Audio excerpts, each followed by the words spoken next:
Olá pessoal, essa é mais uma aula. Estamos estudando sobre idolatria. Trabalhamos um aspecto introdutório, depois alguns textos básicos dentro do Velho Testamento, depois alguns livros, comentários dentro do judaísmo e no nosso último encontro nós falamos um pouco sobre os evangelhos, sobre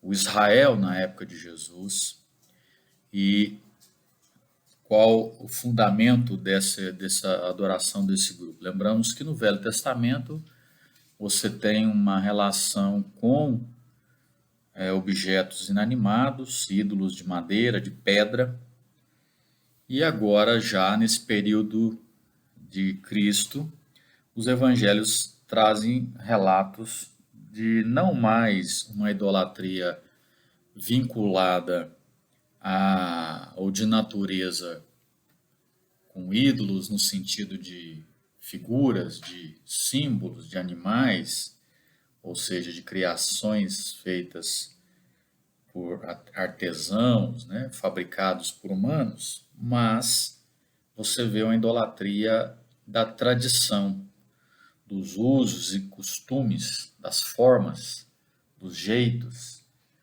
E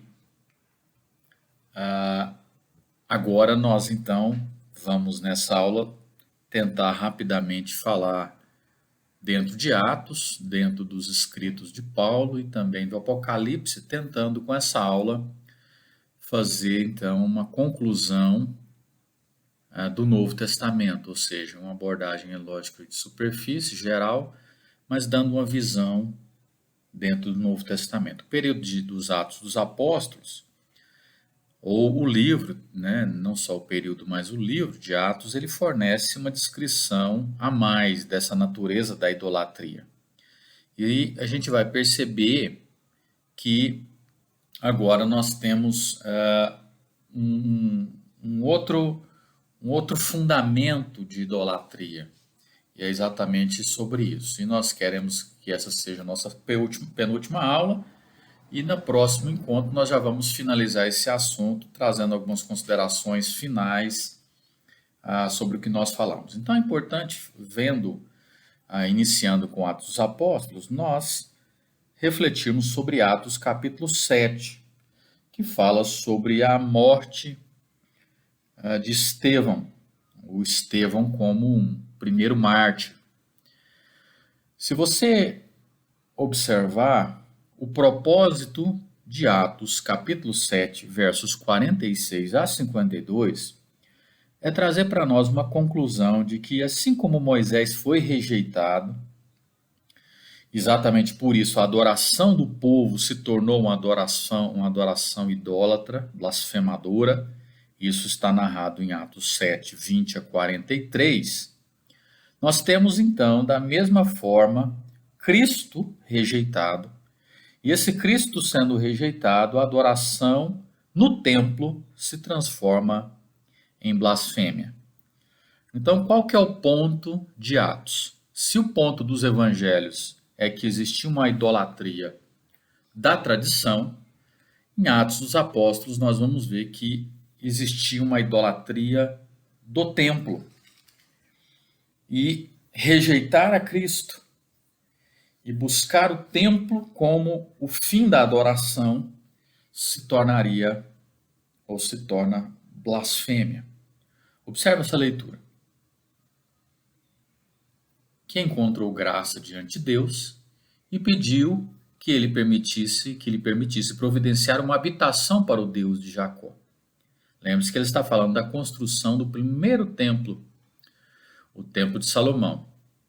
Mas foi Salomão quem lhe construiu a casa. Todavia, o Altíssimo não habita em casas feitas por homens, como diz o profeta. O céu é o meu trono e a terra o estrado dos meus pés. Que espécie de casa vocês me edificarão? Diz o Senhor. Ou onde seria meu lugar de descanso? Não foram as minhas mãos que fizeram todas essas coisas? povo rebelde, obstinado de coração e de ouvidos. Vocês são iguais aos seus antepassados. Sempre resistem ao Espírito Santo. Qual dos profetas os seus antepassados não perseguiram? Eles mataram aqueles que prediziam a vinda do justo, de quem agora vocês se tornaram traidores e assassinos. Estevão está fazendo uma narrativa aí, desde os primeiros momentos do povo de Deus, né? E passando que assim como Moisés foi rejeitado, Cristo também foi rejeitado. E antes dele ser morto, é exatamente essas considerações que ele faz. E ele então cita Isaías 66, versos 1 e 2, para declarar que a partir da ressurreição de Cristo, uma nova época foi inaugurada. Deus não habitava mais em templos feitos por mãos humanas, como no Antigo Testamento. É por isso que ele diz, como diz o profeta, essa citação que nós lemos aí. Desde a origem do templo, desde esse primeiro templo construído por Salomão, havia um paradoxo não solucionado da impossibilidade e da possibilidade simultâneas de Deus habitar num templo terreno. Ou seja, como é possível que Deus habite num templo terreno? Ou a impossibilidade disso em função de que Deus mesmo permite que esse templo seja construído. E a narrativa de Estevão, ela explica que o paradoxo se resolve quando se descobre que o templo de Salomão era apenas uma sombra, um indicador material do tempo em que a habitação de Deus na terra não se restringiria a uma casa feita por homens, mas se estenderia por toda parte com Cristo e o Espírito Santo como o novo templo. Então nós temos esse primeiro templo, e é isso que Estevão está explicando, esse templo de Salomão, ele era uma sombra que só servia para apontar aqueles dias onde Cristo viria, que tabernacularia, habitaria entre nós, ou seja, ele é Deus andando entre nós, a presença, a Shekinah de Deus entre nós, a glória de Deus entre nós. E esse Cristo derramaria ou enviaria seu Espírito Santo, o qual seria o templo, né? Ou faria de nós templo de Deus. Então, esse primeiro templo servia para apontar para esse templo, igreja, ou povo de Deus espalhado pela face da terra. Nós somos o templo. Então, é exatamente isso que Estevão está falando, mas no livro de Atos nós vemos que esse povo era um povo que adorava o templo, ou seja, eles saíam daquele judaísmo farisaico, onde a tradição era o fundamento da idolatria, e agora o templo passa a ser o fundamento da idolatria.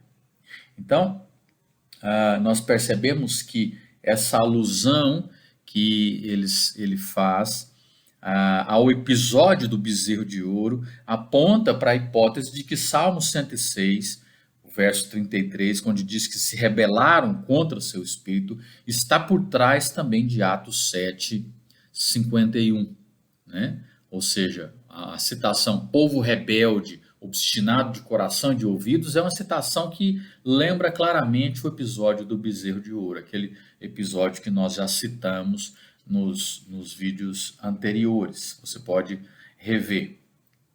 Então, é exatamente por isso que continuar adorando no edifício do templo e recusar-se a adorar a Cristo significa fazer do templo um ídolo.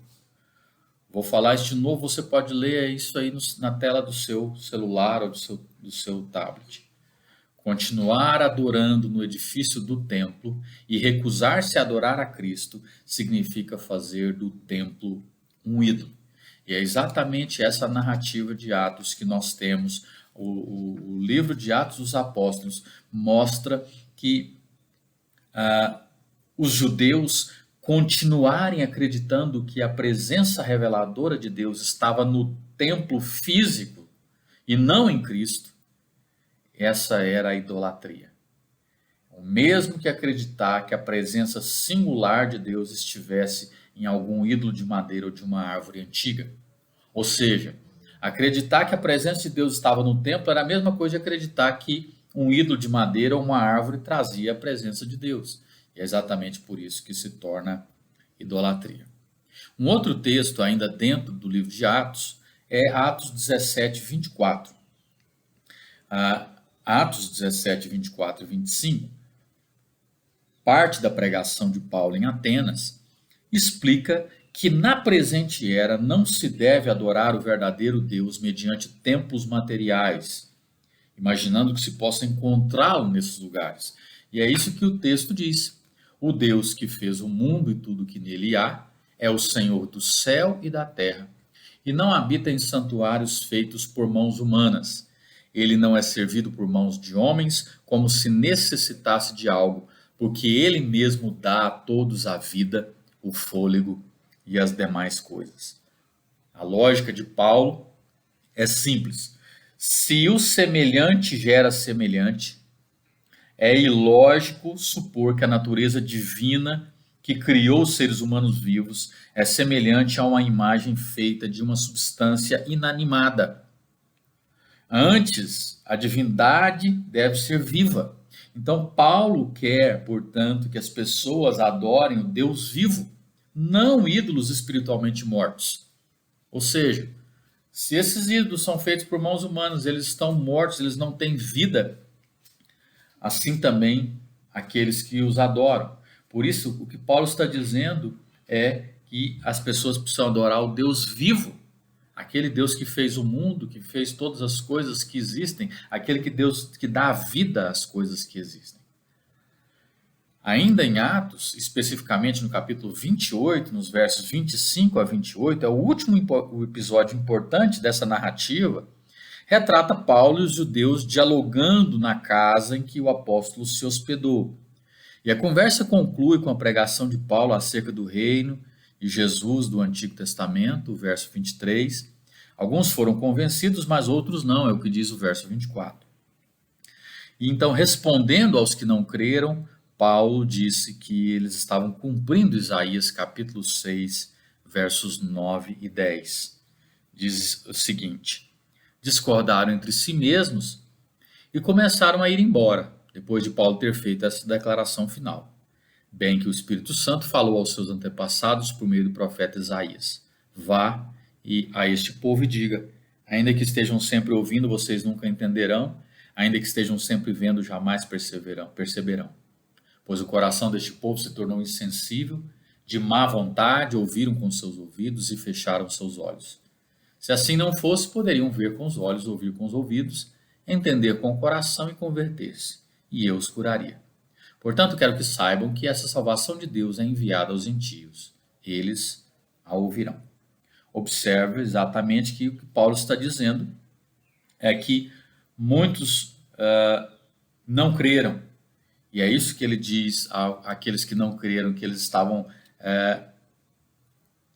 cumprindo Isaías capítulo 6, versos 9 e 10. Essa é a citação. Então, o que nós observamos aqui é que, assim como nos evangelhos, o fato é que a rejeição de Cristo por Israel se devia à devoção idólatra da nação, a tradições mortas, como Lucas está narrando no livro de Atos. Tradições mortas, como exatamente a questão do templo, especificamente. Então, esse povo, eles, assim como Isaías predisse, esse é o fundamento do que nós estamos dizendo, sempre retornamos a Isaías, porque essas predições elas vêm trazendo e elas vêm retornando, tanto nos evangelhos como em Atos, ou seja, mostrando que essa idolatria continua. Ela era uma idolatria de Baal, de deuses de madeira, de pedra, de árvores, de altares. Aí ela passa a se tornar a tradição e agora aqui o templo se torna a idolatria no coração desse povo. Então, passando por Atos, ainda dentro do Novo Testamento, nós chegamos às epístolas de Paulo. As epístolas de Paulo também, assim como os evangelhos e Atos, contêm várias referências à idolatria, mas As passagens mais relevantes são Romanos capítulo 1 e 1 Coríntios capítulo 10. Romanos capítulo 1, verso 20 a 28 é um dos discursos de Paulo mais explícitos sobre a idolatria. E é isso que diz essa passagem. Pois desde a criação do mundo, os atributos invisíveis de Deus, seu eterno poder e sua natureza divina, têm sido vistos claramente, sendo compreendidos por meio das coisas criadas, de forma que tais homens são indesculpáveis, porque tendo conhecido a Deus, não o glorificaram como Deus, nem lhe deram graças, nem lhe renderam graças, mas os seus pensamentos tornaram-se fúteis e os seus corações insensatos se obscureceram. Dizendo-se sábios, tornaram-se loucos e trocaram a glória do Deus imortal por imagens feitas segundo a semelhança do homem mortal, bem como de pássaros, quadrúpedes e répteis. Por isso Deus os entregou à impureza sexual, segundo os desejos pecaminosos dos seus corações, para a degradação dos seus corpos entre si. Trocaram a verdade de Deus pela mentira e adoraram e serviram a coisas e seres criados em lugar do Criador, que é bendito para sempre. Amém. Por causa disso, Deus os entregou a paixões vergonhosas. Até suas mulheres trocaram suas relações sexuais naturais por outras, contrárias à natureza. Da mesma forma, os homens também abandonaram as relações naturais com as mulheres e se inflamaram de paixão uns pelos outros. Começaram a cometer atos indecentes, homens com homens, e receberam em si mesmos o castigo merecido pela sua perversão. Além do mais, visto que desprezaram o conhecimento de Deus, ele os entregou a uma disposição mental reprovável para praticarem o que não deviam. Essa seção introdutória de Romanos afirma que a adoração de ídolos é o pecado que está na raiz de todos os outros pecados. Quando alguém deixa de confiar em Deus para confiar em algum outro elemento da criação, o coração se obscurece e disso decorre toda espécie de pecado. A passagem ela explica que a natureza essencial da idolatria é a substituição, ou a trocaram, é a troca. Essa é a natureza essencial da idolatria. Substituir a glória do Deus incorruptível por imagens, substituição da verdade de Deus pela mentira, substituição da adoração e do serviço à criatura em lugar do Criador. É o texto que você vê aí em negrito, essa substituição, essa troca, essa é a natureza essencial da idolatria. O castigo justo para a adoração anômala de Deus é a anomalia em outros relacionamentos. Ou seja, os homens e as mulheres partem para um relacionamento de anomalia com os outros seres. E aí nós vemos que inclui a homossexualidade, o lesbianismo, a desobediência aos pais e toda sorte de relações anômalas com o outro. Esse abandono das relações naturais. O próprio castigo é que os relacionamentos não naturais dos idólatras com outros se assemelham ao relacionamento não natural deles com Deus. Ou seja, assim como eles resolveram ter um relacionamento não natural com Deus, isto é, se relacionar com Deus através de imagens feitas em semelhança de homens, de pássaros, de quadrúpedes e répteis, assim também o relacionamento natural deles seria errado, equivocado, seria pervertido, né? Ou seja, seria distorcido. Claramente, esse texto traz alusões a Salmos 106, 20, Jeremias 2, 1, Oséias 4, 7, textos que nós já compartilhamos. Esse texto de Paulo aos Romanos faz alusões a cada um desses textos e se torna aí um texto bastante importante para essa questão relacionada à idolatria. Além desse texto de Paulo aos Romanos, nós temos também um outro texto importante, que é o texto de Paulo aos Coríntios. Esse conceito paulino de idolatria é apresentado também na primeira carta aos Coríntios, capítulo 10, especialmente dos versos 14 a 22. Observe essa leitura. Por isso, meus amados irmãos, fujam da idolatria. Estou falando a pessoas sensatas.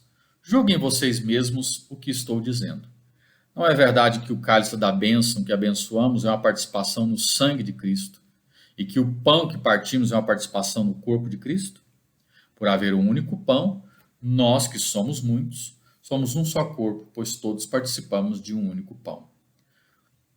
Considerem o povo de Israel. Os que comem dos sacrifícios não participam do altar? Portanto, o que estou querendo dizer? Será que o sacrifício oferecido a um ídolo é alguma coisa? Ou o ídolo é alguma coisa? Não. Quero dizer que o que os pagãos sacrificam é oferecido aos demônios e não a Deus. E não quero que vocês tenham comunhão com os demônios. Observe o que Paulo diz, que o sacrifício que as pessoas fazem a ídolos, qualquer sacrifício, seja ele com alimentos, seja ele qualquer que seja, é oferecido aos demônios e não a Deus. Ou seja, por trás dos ídolos existem demônios. Vocês não podem beber do cálice do Senhor, Paulo continua, e do cálice dos demônios. Não podem participar da mesa do Senhor e da mesa dos demônios. Porventura provocaremos o ciúme do Senhor? Somos mais fortes do que ele. O princípio comunicado nesses versículos é: nós nos tornamos um com aquilo a que nos dedicamos sinceramente. E por isso somos identificados com a natureza própria disso. Essa ideia é bem próxima de nos assemelharmos àquilo com o que nos comprometemos. Então, 1 Coríntios 10, de 14 a 22, Paulo vincula essa ideia à idolatria e a Cristo. E aqui Paulo entende que sacrificar a um ídolo é sacrificar a um demônio. Presta atenção que isso é uma parte muito grave. E aí muitas pessoas que estão envolvidas com coisas relacionadas à macumbaria, à idolatria de ídolos, de santos e etc., eles precisam observar esse texto. Não sou eu que estou dizendo. Paulo está entendendo que sacrificar a um ídolo é sacrificar a um demônio. E esse sacrifício implica que os sacrificadores têm comunhão com os demônios que agem por trás do ídolo. Não é que o demônio vira o ídolo. Não é que uma imagem está endemoniada, como muitas vezes pensam, mas por trás daquele ídolo existe um demônio sendo adorado. E o elo entre a idolatria israelita no deserto e a idolatria dos gentios é mais clara no verso de número 20, que equivale a uma citação de Deuteronômio 32, 17. Esses paralelos, praticamente ipsis verbis, entre o Antigo Testamento grego e 1 Coríntios 10, 20, são claros. Deuteronômio 32, 17 diz: eles, Israel, né, que inclui a primeira geração, sacrificaram a demônios e não a Deus. E aqui Paulo está dizendo a mesma coisa, ou seja, Paulo está trazendo essa idolatria israelita, que ela era um sacrifício a demônios. Nós já dissemos que os judeus também interpretam que por trás daquele bezerro de ouro estava o próprio Satanás. Agora aqui Paulo afirma exatamente a mesma coisa. Faz sentido Paulo entender que os idólatras gentios tivessem comunhão com os demônios, uma vez que não só o contexto de Deuteronômio identifica demônios por trás de ídolos, mas também a própria narrativa de Êxodo 32, do episódio do bezerro de ouro, como nós já falamos, ela mesma retrata os israelitas idólatras sendo identificados com o bezerro. Ou seja, eles se tornaram semelhantes ao bezerro que reverenciavam, sacrificando a ele e comendo refeições sagradas na presença dele. Bom, para concluir, me deixe passar rapidamente por Apocalipse, que nós já estamos avançados, para tentar fazer esse resumo. Basicamente, em Apocalipse, nós temos aí, nos capítulos 2 e 3, nós temos as cartas às igrejas da Ásia, as 7 igrejas, e Cristo escrevendo e falando a cada uma dessas igrejas. Esse é talvez o texto mais importante, porque é o texto mais claro, porque do capítulo 4 em diante nós temos textos mais simbólicos, mais figurados, mais nessa literatura apocalíptica. Mas as cartas às igrejas, que estão em Apocalipse 2 e 3, claramente elas poderiam ser formuladas como o Jesus incentivando as igrejas a testemunhar, advertindo essas igrejas contra a transigência com o mundo e exortando essas igrejas a ouvir e vencer essa transigência para que herdem a promessa da vida eterna com Cristo. Observe que é possível discernir 3 divisões gerais entre as 7 igrejas. Como são 2 capítulos, nós não vamos ler, mas faça essa leitura agora, pause o vídeo, faça essa leitura de Apocalipse 2 e 3, para que você perceba e discirna essas 3 divisões gerais entre as 7 igrejas. A primeira e a última igreja correm o risco de perder a identidade cristã. Assim você leu no texto. As igrejas endereçadas nas 3 cartas principais, em diferentes graus, alguns permaneceram fiéis e outros se envolveram na cultura pagã. Essas são as outras 3 igrejas. Então, a primeira e a última corre o risco de perder a identidade.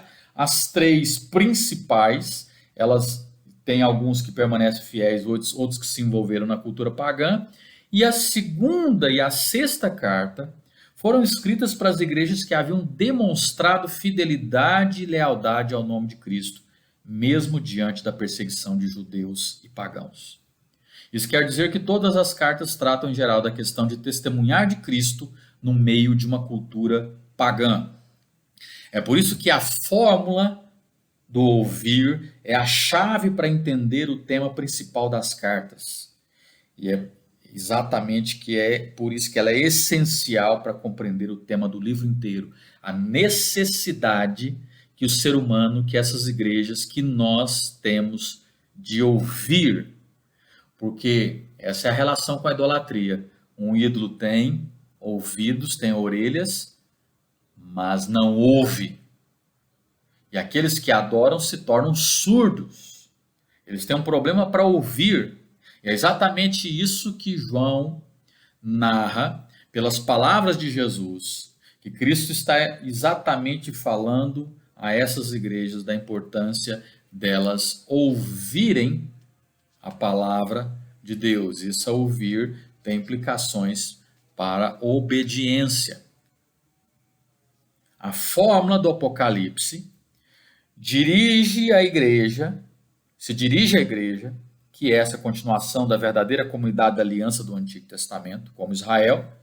A igreja se torna complacente com a cultura ao seu redor. Ela fica letárgica espiritualmente. Ela acolhe alianças idólatras.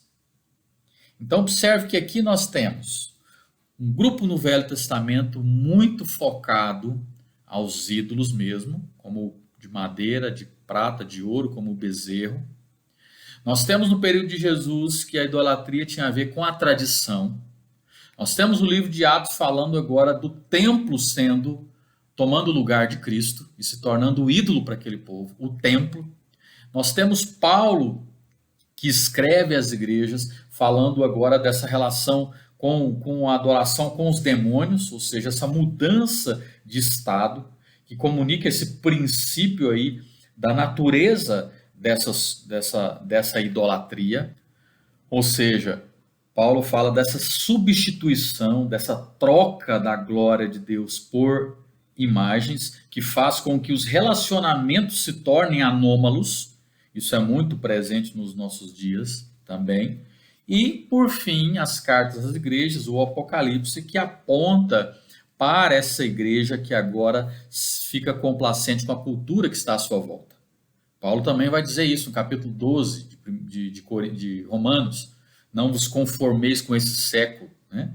Então, o que está acontecendo, o que aconteceu é essa letargia espiritual, onde essa igreja, que é essa continuação da comunidade da aliança do Antigo Testamento, ela acolhe alianças idólatras. É exatamente isso que Paulo está abordando. Então, eu quero parar aqui, além de poderemos falar de Apocalipse 9 também, fala dessa natureza demoníaca dos ídolos, como influência que transforma os idólatras, algo visível no capítulo 9, verso 20 e 21. Depois você pode refletir sobre isso também. Mas eu quero encerrar aqui e observar que o fundamento é que os ímpios não se arrependeram, né? E eles não se arrependeram dessa idolatria e não se arrependeram de nenhuma outra maldade. Então a mensagem é que muitas pessoas nas igrejas não vão se arrepender da atitude conivente com a cultura idólatra que elas estão envolvidos também. Então, como é que os idólatras podem abandonar esse pecado? Como é que muitas vezes até aqueles que se dizem crentes estão dentro da igreja podem abandonar, escapar da armadilha dos seus ídolos? Como é que nós podemos evitar nos tornarmos semelhantes à natureza dos ídolos que muitas vezes adoramos? É sobre isso que nós vamos falar no nosso próximo encontro e no nosso último, próximo e último encontro, onde nós vamos tratar então sobre esse aspecto final, essa inversão, ou seja, deixar de refletir a imagem dos ídolos para refletir a imagem de Deus e fazendo então essa conclusão final. Espero que vocês tenham aprendido um pouco mais sobre esse assunto. Espero vocês no nosso próximo encontro. Até lá.